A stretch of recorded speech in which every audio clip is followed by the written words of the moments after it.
বাহ, আমার তো ভালোই টমেটো হয়েছে। এই টমেটোগুলো বিক্রি করে অনেক টাকা রোজগার হবে। যাই, কালকে বাজারে বিক্রি করব। আজকে বাড়ি ফিরে যাই।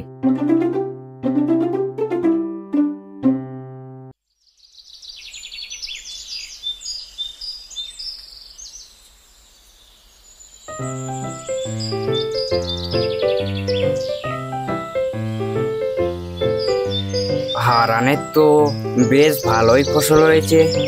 বাজারে বিক্রি করলে বেশ অনেক টাকা লাভ করবে। ওকে টাকা লাভ করতে দেব না। দেখি আমি থাকতেও কিভাবে টাকা রোজগার করে।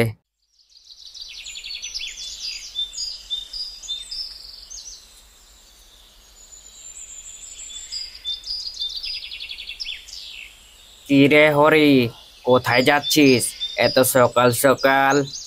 আর কি বলবো মদন দা, বউ অনেকদিন ধরে বলছিল টমেটোর চাটনি খাবে, আর কাজ থাকার জন্য টমেটো কিনতে আসতে পারিনি।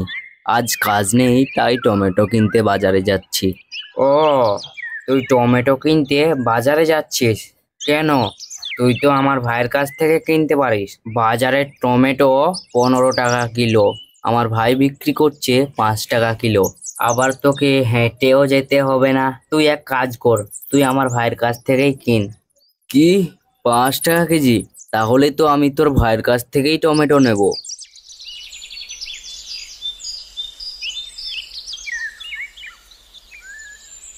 কি রে হারান, তুই নাকি 5 টাকা কেজি টমেটো দিচ্ছিস? তা তোমাকে কথা কে বলেছে? আরে কে বলবে, তোর দাদাই তো আমাকে বলেছে। আমার দাদা তো আর শুধরলো না। আমার দাদা কেন যে গ্রামের সবার কাছে আমাকে ছোট করতে চায় তা আমি বুঝতে পারি না। যাই হোক, 5 টাকা করে দিতে হবে এখন আমাকে। আমাকে 2 কেজি দিয়ে দে তো। এই ধরো তোমার টমেটো। আজকেই দাদাকে জিজ্ঞাসা করব কেন গ্রামের সব লোকের সামনে আমাকে ছোট করতে চায়।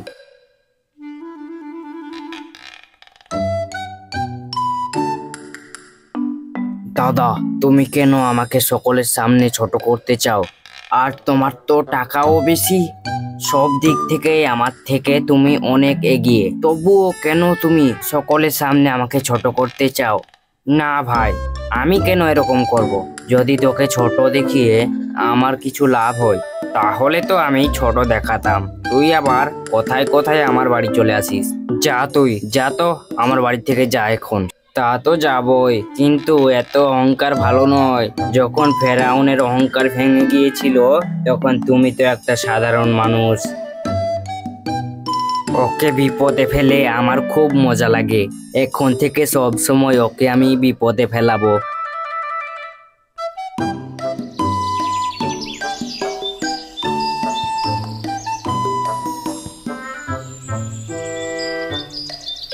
কি গো, তোমাকে আজকে এত দুঃখিত দেখাচ্ছে কেন? কি বলবো বউ, দাদা আমাকে সবসময় গ্রামের লোকের সামনে ছোট করার চেষ্টা করে। কোনো না কোনো বাহানা দিয়ে দাদা আমাকে গ্রামের সকলের সামনে ছোট করে। ও, এই ব্যাপার। তুমি একটা কাজ করো, তোমার দাদা যে কাজটা করতে বলবে তুমি সেই কাজটাই করবে, দেখবে কোনো সমস্যা হবে না। চেষ্টা তো করি, কিন্তু কোনো না কোনো খামতি রয়েই যায়। ঠিক আছে, এবার থেকে ভালো করে চেষ্টা করব।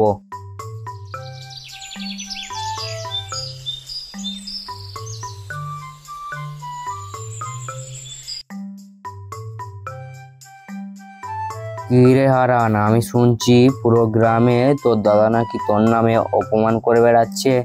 আমি বলছি কি, তুই আর তোর দাদার সাথে কথা বলিস না। কি হয়েছে? সে তো আমার দাদা, আর দাদা বলবে না তো কে বলবে? আর যদি কিছু বলেই দেয় তাতে কি হয়েছে? আমি ওর সাথে কথা বলা বন্ধ করব না। হ্যাঁ, তুই তোর দাদার বাজে কথা সামলা। আমরা কি তোর শত্রু যে তোকে ভুল কথা বলবো? তুই তোর দাদার সঙ্গই দে।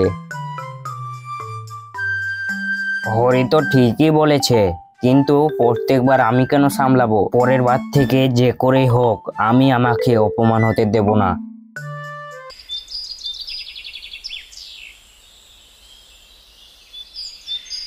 বলছি মদন দা, আমার মার শরীর খুব খারাপ, ডাক্তার দেখানোর টাকা নেই, একটাই ভাবছি, আমার নারকেল গাছের নারকেলগুলো বিক্রি করে দেব। তুমি কি নারকেলগুলো নেবে? পুরো 100টা নারকেল আছে, 50 টাকা হিসেবে দিয়ে দেব। তুমি কি নেবে? আমি এই কালে নারকেল নিয়ে কি করব? এই কালে নারকেল নিলে আমাকে প্রচুর ক্ষতির মুখ দেখতে হবে। আমি এই লোকটাকে হারানের ঘরেই পাঠিয়ে দিই, আর এই লোকের নারকেলও বিক্রি হয়ে যাবে, আবার হারানকে ফাঁসানোও যাবে। প্রচুর সবাইকে সাহায্য করা না, দেখ এবার কেমন লাগে। আরে রামু, আমার কাছে কোনো টাকা নেই, না হলে আমি নিশ্চয় তোর নারকেলগুলো নিতাম। কিন্তু তুই কোনো চিন্তা করিস না, আমি নিশ্চয় তোর নারকেলগুলো বিক্রি করার একটা ব্যবস্থা করে দেব।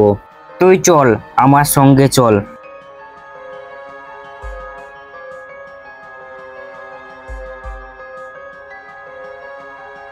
আরে হারান, এর মায়ের শরীর খুব অসুস্থ, তাই এর মায়ের চিকিৎসার জন্য প্রচুর টাকা প্রয়োজন। তাই রামু নারকেল বিক্রি করে টাকাগুলো জোগাড় করতে চায়। আমি নারকেলগুলো নিয়ে নিতাম, কিন্তু আমার কাছে এখন অত টাকা না থাকায় আমি নারকেলগুলো নিতে পারলাম না। কিন্তু আমি জানি তোর মন খুব ভালো, তুই সব সময় সবার খুব সাহায্য করিস, তাই তো তোর কাছে নিয়ে এসেছি ভাই।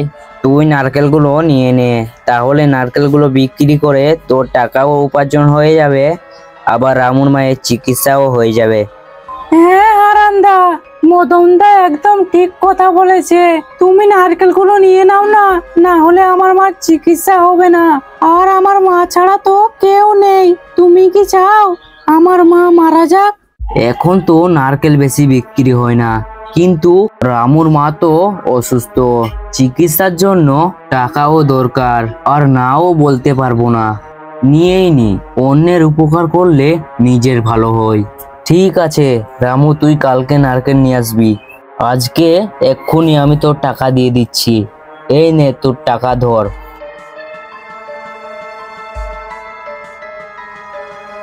ধন্যবাদ হারান্দা, আমি তো খুঁজে পাচ্ছিলাম না নারকেলগুলো আমি কাকে বিক্রি করব। তুমি আমাকে বাঁচালে গো হারান্দা। দেখবে উপরওয়ালা তোমার কোনোদিনও খারাপ করবে না। আমি তাহলে কালকে সকালেই নারকেলগুলো নিয়ে আসবো। এতগুলো নারকেল তো নিয়েই নিলাম, বিক্রি হবে তো, আর না নিয়েই বা কি করতাম, রামুর মা তো অসুস্থ।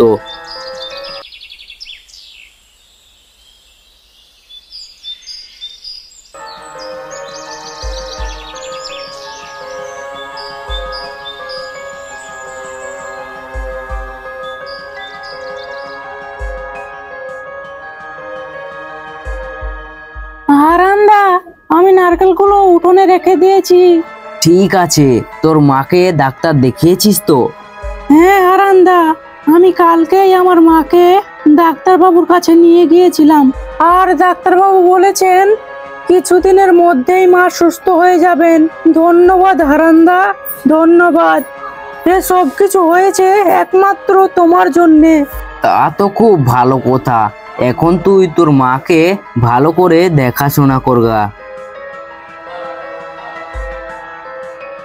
কি গো, তোমাকে আজকে এত দুঃখিত দেখাচ্ছে কেন? আজকেও কি তোমার দাদার সাথে কিছু হয়েছে? বউ, আজকে দাদা আমার কাছে একটা লোককে নিয়ে এসেছিল, যার মা খুবই অসুস্থ ছিল, আর তার অনেক টাকার প্রয়োজন ছিল। সে তার নারকেলগুলো আমাকে বিক্রি করে দিয়েছে, আর আমি টাকাও দিয়ে দিয়েছি। কিন্তু আমি এটা ভেবে পাচ্ছি না এতগুলো নারকেল আমি কিভাবে বিক্রি করব। তুমি কি পাগল হয়ে গেলে? এত নারকেল নিয়ে কি করবে তুমি? তুমি দাদার কোথায় ফাঁদে পড়ে নিয়ে তুলিলে, এখন বিক্রি করবে কিভাবে ভেবে দেখেছো? বউ, এবার আমি বলছি দাদার কাছে, এবার আমি কিছুতেই হারবো না। কোথাও না কোথাও আমি এই নারকেল বিক্রি করেই ছাড়বো, তুমি কোনো চিন্তা করো না। আমার বাড়িতে কালী পুজো আছে, কিন্তু নারকেলের কথা ভুলেই গিয়েছিলাম। এবার কিভাবে নাড়ু বানাবো? আমি গ্রামে দেখে আসি, যদি কারো কাছে নারকেল থাকে।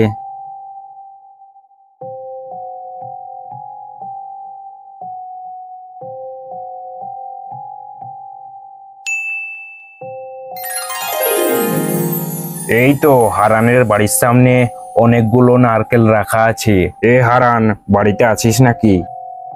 জমিদার বাবু, আপনি বলুন, আমি কোন কাজে আসতে পারি? তুই তো জানিস আজকে আমার বাড়িতে কালী পুজো, আর কালী পুজোতে নাড়ু বানিয়ে আমি সবাইকে খাওয়াই, কিন্তু নারকেলের কথা ভুলে গিয়েছিলাম। তাই কারো বাড়িতে নারকেল আছে কি দেখতে এসেছিলাম। তোর বাড়ির সামনের নারকেলগুলো আমাকে দিবি তো? আমি প্রত্যেকটি নারকেলের দাম 70 টাকা করে দেব। হ্যাঁ জমিদার মশাই, অবশ্যই দেব। বউ, জমিদার বাবু একটা নারকেলে আমাকে বলেছে 70 টাকা করে দেবে। সে তো খুব ভালো কথা। এইসব হয়েছে একমাত্র রামুর জন্য। আমি আর রামু লাভের টাকা অর্ধেক করে ভাগ করে নেব।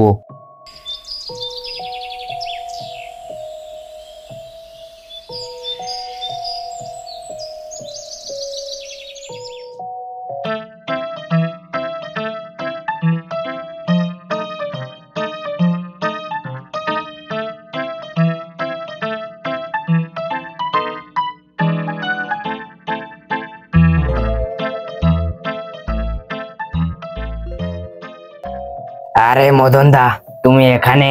আশেপাশে তো হারান্দা বড়লোক হয়ে গেছে। কেন, কি হয়েছে? জমিদার বাবুর অনেকগুলো নারকেল প্রয়োজন ছিল, তাই হারানের কাছ থেকে সব নারকেল কিনে নিয়েছে, আর প্রত্যেক নারকেল পিছু 70 টাকা করে দিয়েছে। ঠিক আছে, তুই যা, আমার না অনেক কাজ আছে। কিরে হারান, তুই সত্যি কথা বল, তুই আগে থেকে জানতি জমিদার বাবুর নারকেলের প্রয়োজন, তাই তুই সব নারকেল নিয়ে নিয়েছিস রামুর কাছ থেকে, আর সেই নারকেল জমিদারকে বিক্রি করছিস বেশি দামে। আমি এক্ষুনি ডাকছি রামুকে তার ভাগ নেওয়ার জন্য। আর তোমাকে রামুকে ডাকতে হবে না, আমি নিজেই রামুকে ডেকেছি। এখন মনে হয় অর্ধেক রাস্তা চলে এসেছে। আসছে নয়, এসে গিয়েছে। বলুন কি দরকার? আরে রামু, তুই যে আমাকে নারকেলগুলো বিক্রি করেছিলি, সেই নারকেলগুলো জমিদার মশাই কিনে নিয়েছে। তাই আমি চাই ওই লাভের টাকা তুই আর আমি ভাগ করে নি। এই নে তোর ভাগের টাকা। ধন্যবাদ হারান্দা, কিন্তু নারকেলের দাম তো তুমি আগেই দিয়ে দিয়েছিলে, তবুও তুমি আমাকে লাভের টাকা দিলে। তোমার এই ঋণ আমি কোনোদিনও ভুলতে পারবো না। আমি যদি কোনোদিনও তোমার কোনো কাজে লাগতে পারি, তাহলে অবশ্যই আমাকে বলবে।